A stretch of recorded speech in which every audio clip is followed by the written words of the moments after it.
허락하신 말씀 야고보서 4장 11절에서 12절 말씀 한 목소리로 합독하겠습니다. 형제들아 서로 비방하지 말라. 형제를 비방하는 자나 형제를 판단하는 자는 곧 율법을 비방하고 율법을 판단하는 것이라. 내가 만일 율법을 판단하면 율법의 준행자가 아니요 재판관이로다. 입법자와 재판관은 오직 한 분이시니 능히 구원하기도 하시며 멸하기도 하시느니라. 너는 누구이기에 이웃을 판단하느냐. 아멘. 네, 오늘은 비방하지 말라, 판단하지 말라라는 지하에 여러분과 말씀을 나누겠습니다. 오늘 말씀이 어떻게 시작하느냐? 형제들아 서로 비방하지 말라라고 시작합니다. 비방이란 남을 비웃고 헐뜯어서 말하는 겁니다. 비웃는다, 헐뜯는다라는 뜻도 한번 궁금해서 찾아보았는데, 비웃다라는 것은 어떤 사람 또는 그의 행동을 터무니없거나 어처구니 없다고 여겨 얕잡아 보거나 업신여기는 것을 뜻합니다.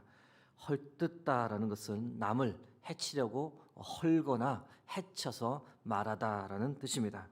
모두 부정적인 단어들이고 듣기만 해도 기분이 그리 좋지는 않습니다. 비방이라는 단어를 헬라어로 보시면 카탈랄레오라고 합니다. 어떤 사람의 말에 반대 발언을 하다, 그 사람에 관해 욕을 하다, 악하게 말하다, 중상모략하다 등의 뜻이 있습니다. 역시 기분 좋지 않은 뜻풀이입니다.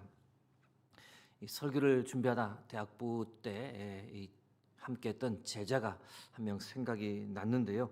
착한 친구였고 참 이게 늘 은혜를 갈망하던 친구였습니다. 근데 대학 졸업하고 취업을 했는데 참 잘 되었죠. 아주 좋은 언론에 취업을 했습니다. 기자가 된 거죠.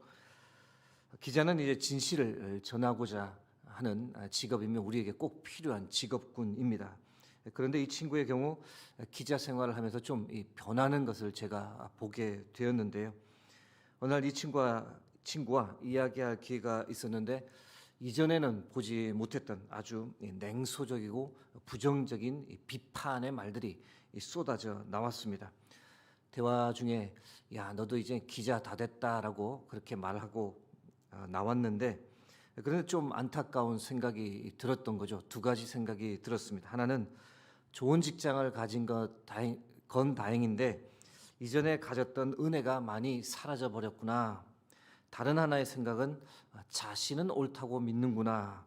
그 친구 안에 있었던 이 자신감을 넘어선 교만함을 보는 순간 그런 생각이 들었습니다. 물론 기자가 다 그런 것은 아닐 겁니다. 이 친구의 개인적인 변화겠죠. 단지 직업 특성상 비판을 주로 하다 보니 이 부정적 영향이 신앙에까지 미치는 그 모습을 보게 되었던 겁니다. 물론 정반대의 경우도 있습니다. 최근 기독교 방송을 보다 참 은혜로운 간증을 보게 되었는데, 이름을 말씀드리진 않겠지만 최고의 대학을 나왔고 MBC 정치부 기자로 활동하다 MBC 뉴스데스크 메인 앵커까지 한 분입니다. 유교 집안에서 자라나 예수님을 모르고 살았는데, 그러다 보니 얼마나 이게 자기의가 이렇게 강했겠습니까? 그런데 하나님의 은혜죠. 믿는 아내를 만났습니다. 아내 때문에 교회를 가끔 다녔는데, 교회 갔다 오면 여러분 이분이 어떻게 반응했겠습니까? 교회에 대한 비판, 설교에 대한 비판을 조목조목 아주 이것저것 따질 것 다 따졌습니다. 그런데 아내의 오랜 기도 덕분에, 그리고 하나님의 은혜 덕분에 이분이 예수님을 진실되게 만났습니다. 오늘 한 교회를 가서 설교를 듣는데 그 설교에 큰 은혜를 받았습니다. 그때 설교 제목이 무엇이었느냐? 비판하지 말라는 것이었습니다. 아내는 좀 조마조마했죠. 왜 하필 오늘 설교 제목이 이러냐? 남편이 어떻게 반응할까 불안했는데, 정말로 하나님께서 오히려 남편의 마음을 열어주셨고 그 메시지를 자기를 향한 메시지로 잘 받아들였습니다. 이후 그 교회에 출석하면서 얼마나 신앙생활을 열심히 했는지 모릅니다. 자기의 삶을 돌아보게 되었고 자기의 의를 회개했습니다. 그러면서 예수님 영접 이후 오히려 더 편안하게 이 뉴스를 방영하게 되었다고 합니다. 꾸준히 신앙생활을 했고 교회 장로가 되었고 충성스럽게 하나님의 일도 감당하면서 이 간증하는 그 모습 가운데 참 하나님의 평안함이 느껴졌습니다. 비록 비방이나 이 정죄라고 하는 것은 공통적으로 다 부정적인 언어로 받아들이지만 비판이라고 하는 것은 참 애매모호함이 있습니다. 왜냐하면 긍정적인 비판이 있고 부정적인 비판이 있기 때문입니다. 긍정적 비판과 이 바람직한 제안은 우리가 언제든지 할 수 있어야 합니다. 이건 좀 아니지 않은가, 변화가 필요한 거 아닌가라는 생각이 든다면 그 부분에 대해서는 우리가 자유롭게 표현하고 또 뜻을 전개할 수 있어야 합니다. 교회 관에 여러분이 그런 생각이 든다면 저에게 언제든지 그런 의견을 말씀해 주시길 오히려 제가 부탁드리고자 합니다. 이 기능이 잘 되어야 교회가 시대에 맞추어 발전할 수 있고 변화될 수 있기 때문입니다. 그런데 가끔 이 성도님들을 보면 제가 좀 안타까운 마음이 들 때가 있습니다. 공식적인 의견 제시를 하면 되는데 그런 것은 하지 않고 뒤에서 자꾸 수군거리는 거죠. 교회를 생각하는 말이라고 하는데 들어보면 매사에 부정적인 분들이 계십니다. 자꾸 파당을 짓고 부정적인 말들을 늘어놓고 여러분 그 결과가 무엇일까요? 그렇게 말하다 보면 말하는 자신은 옳다, 나는 의롭다, 이 거짓된 생각에 사로잡히면서 사람이 교만해집니다. 은혜에서 멀어집니다. 자신만 그렇게 되는 것이 아니라 주위 잘 믿는 사람들의 은혜까지 파괴해 버립니다. 여러분 그런 자세는 우리가 지양해야 합니다. 위험하기 때문입니다. 성경은 우리로 하여금 그런 자세를 취하지 말라라고 경고합니다. 남을 비방하거나 판단하지 말라. 그렇게 해야 할 이유 몇 가지를 이 새벽에 여러분과 나눕니다. 비방하거나 판단하지 말아야 할 이유 첫 번째는 판단은 하나님께서 하실 것이기 때문에 우리가 하지 말아야 합니다. 야고보서 4장 12절 말씀입니다. 입법자와 재판관은 오직 한 분이시니 능히 구원하기도 하시며 멸하기도 하시느니라. 너는 누구이기에 이웃을 판단하느냐. 비방하지 말라는 말씀과 함께 오늘 다른 경고의 메시지가 있습니다. 이웃을 판단하지 말라. 여기서 판단의 뜻이 무엇이냐? 사물을 인식하여 논리나 기준 등에 따라 판정을 내리는 겁니다. 여러분 누군가에 대해 판단을 하는 것 해서는 안 될 일이다라고 성경이 말합니다. 이유가 무엇일까? 판단은 하나님의 권한이지 우리의 권한이 아니기 때문이다라는 겁니다. 입법자와 재판관이 하나님이신데 자꾸 우리가 입법자인 것처럼 재판관인 것처럼 행동하고 있다는 겁니다. 우리의 권한이 아닌데 자꾸 다른 사람을 판단하려는 것이 잘못되었다. 하나님의 영역을 침범하는 것이며 교만한 행위다라고 성경이 말합니다. 그럼에도 불구하고 사람들이 다른 사람을 자꾸 판단하고 입법자 또는 재판관처럼 행동합니다. 여러분 우리가 경험한 거지만 사람에 대한 판단은 지극히 조심해야 합니다. 첫인상이나 단편적인 모습만으로 판단하는 실수를 우리가 종종 범합니다. 사람은 참 다양한 면을 가지고 있고 복잡한 존재입니다. 그런데 다양한 모습을 조심스럽게 보기 전에 단 한 면만 보고 그 사람에 관해 이렇다 저렇다 판단을 내리는 실수를 많이 합니다. 그러다 보면 관계에서 오해가 생기고 온갖 비방과 판단이 오고 갑니다. 특별히 익명의 댓글들이 그러한 인터넷에서 그렇게 막 온갖 비방과 판단이 오고 갈 때 때로는 사람을 죽음으로 내몰기도 하는 것을 우리가 보게 됩니다. 비방하거나 판단하지 말아야 할 이유 두 번째는 우리가 똑같이 판단을 받을 것이기 때문입니다. 마태복음 7장 1절에서 2절 말씀입니다. 비판을 받지 아니하려거든 비판하지 말라. 너희가 비판하는 그 비판으로 너희가 비판을 받을 것이요 너희가 헤아리는 그 헤아림으로 너희가 헤아림을 받을 것이니라. 여기서 언급된 비판은 이 부정적 의미에서 비판을 얘기합니다. 판단이라고 해석하셔도 됩니다. 앞에서 언급된 판단이라고 하는 단어와 헬라어가 동일합니다. 다시 말씀드려 다른 사람을 판단하거나 정죄하면 우리도 그대로 하나님으로부터 판단받고 정죄를 받을 것이다.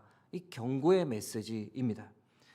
그러므로 다른 사람을 비방하지 말고 판단하지 말고 정죄하지 말라. 너희가 똑같이 하나님으로부터 그런 대우를 받을 것이다라는 겁니다. 우리가 타인을 향해 비방, 판단, 정죄를 해서는 안 되는 이유, 마지막 이유는 무엇일까? 우리가 더 악하기 때문입니다. 마태복음 7장 3절에서 5절 말씀입니다. 어찌하여 형제의 눈 속에 있는 티는 보고 내 눈 속에 있는 들보는 깨닫지 못하느냐. 보라, 내 눈 속에 들보가 있는데 어찌하여 형제에게 말하기를 나로 내 눈 속에 있는 티를 빼게 하라 하겠느냐. 외식하는 자야, 먼저 내 눈 속에서 들보를 빼어라. 그 후에야 밝히 보고 형제의 눈 속에서 티를 빼리라. 예수님께서 우리에게 친히 하시는 말씀입니다. 아주 시니컬한 표현으로 바꾸어 말하면 너는 잘하고 있니? 다른 사람 신경 쓰지 말고 너의 눈에 있는 들보나 빼려고 노력해라. 그거부터 먼저 해라. 예수님께서 말씀하시는 겁니다. 여러분, 우리는 죄인입니다. 우리가 비방하고 판단하고 정죄하는 대상이 있다면 우리는 그 사람보다 훨씬 더 추악하고 거짓되고 악한 존재입니다. 그런데 우리가 누굴 비방하고 판단할 수 있을까요? 죄인인 우리가 누군가를 그렇게 정죄하고 판단할 때 하나님께서 보시며 웃으십니다. 너는 이라고 반문하시는 겁니다. 여러분, 우리는 죄인일 뿐 아니라 또한 불완전한 존재입니다. 우리는 다른 사람의 상황과 마음, 처지를 다 알지 못합니다. 그러면서 너무 쉽게 판단하는 거죠. 상대방이 그렇게 말하는 이유, 상대방이 그렇게 행동하는 이유가 있는데 그것을 잘 알지도 못하면서 너무도 쉽게 단정하고 판단하는 우를 범합니다. 여러분, 우리가 타인을 향해 분노하고 비방하고 판단하면 우리가 어떻게 될까? 은혜를 점점 잃어버리는 것은 물론이거니와 어느 순간 자신이 비방하던 사람과 똑같이 닮아갑니다. 자기가 비판하고 판단하는 대로 어느 순간 자신이 그렇게 행동하는 것을 발견하게 됩니다. 여러분, 우리가 그렇게 되어서는 안 되겠습니다. 그렇게 되지 않으려면 어떻게 해야 될까?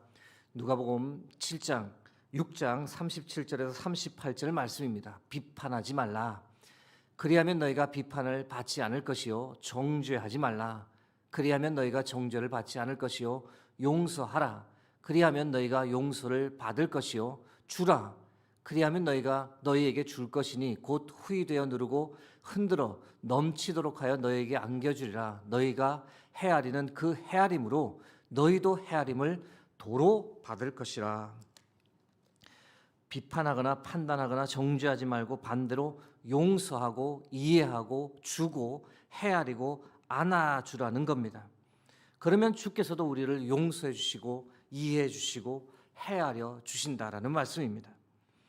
이제 말씀을 맺고자 합니다. 사랑하는 성도 여러분, 2026년 올해에는 비방하지 말고 판단하지 말고 정죄하지 않기를 바랍니다. 그러기 위해서 우리가 늘 하나님의 은혜에 사로잡혀 살아야 합니다. 찬양하고 기도하고 말씀과 예배에 사로잡혀 살아야 합니다. 그래야만 성령 충만, 감사 충만으로 살 수 있습니다. 그래야만 칭찬하고 격려하고 축복하는 말을 우리가 더하며 살게 됩니다. 그래야만 수유동교회의 용서와 이해와 포용과 안아줌의 역사가 일어납니다. 여러분 개인의 삶에 그리고 우리 수유동교회 공동체 위에 이런 성령 충만, 감사 충만, 용서 충만의 은혜가 넘치도록 부어지길 주의 이름으로 축복합니다.